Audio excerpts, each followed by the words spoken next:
When many people think of flowers, they think of special occasions and holidays. They think of birthdays, they think of Valentine's Day, Mother's Day, weddings, anniversaries, and rightly so. I talked to my mother-in-law, who's a horticulturist, devoted her life to studying flowers and plants, and she owns her own flower shop. She made the statement that people use flowers as a universal language to communicate love, that flowers are a way to show somebody else that you care. And this is part of the reason that people have given flowers as gifts for thousands of years. See, I think that flowers are one of God's most extravagant and creative creations. They come in all different sizes, shapes, colors, and it's an amazing thing. To give a flower is to give part of God's creativity to someone else. It's a beautiful thing.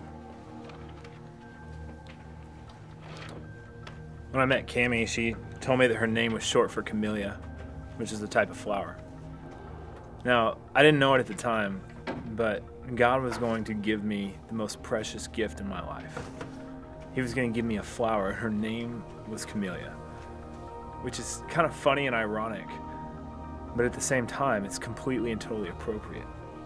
That God would give His love to me in the form of one of His most beautiful creations. And I'm absolutely blessed and love Him for that.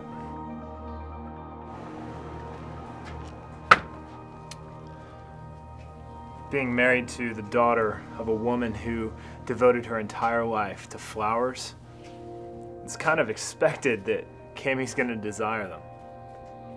See, the thing that I've got to do now is I've got to find those times where I just bring them home to surprise her. Yes, I buy them for Valentine's Day and her birthday, things like this, but it's a time when there is no special occasion.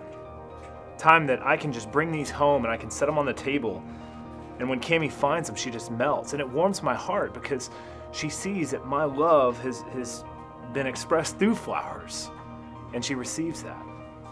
See, there's no ulterior motives, there's no expectations, no responsibilities, just me communicating my love to her.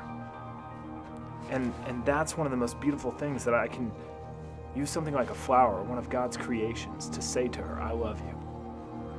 I guess having been so loved by God, my life is now about reflecting that love to Cami. And not in the way that it's like a living chick flick or some kind of country western song or something like that. I think that's absurd. But it's an opportunity to reflect this perfect love that's been given to me by God out on Cami. And it's a reflection of love that's real. It's a reflection of love that doesn't dissolve or fade away over time, but grows stronger and more passionate every single day. And it's not a love that's driven by emotions, but it's a love that's driven by a perfect and holy God. I'm not going to settle for love that the world is peddling, that's shallow and fake. I want to reach out and grab God's love and try and give that to my wife.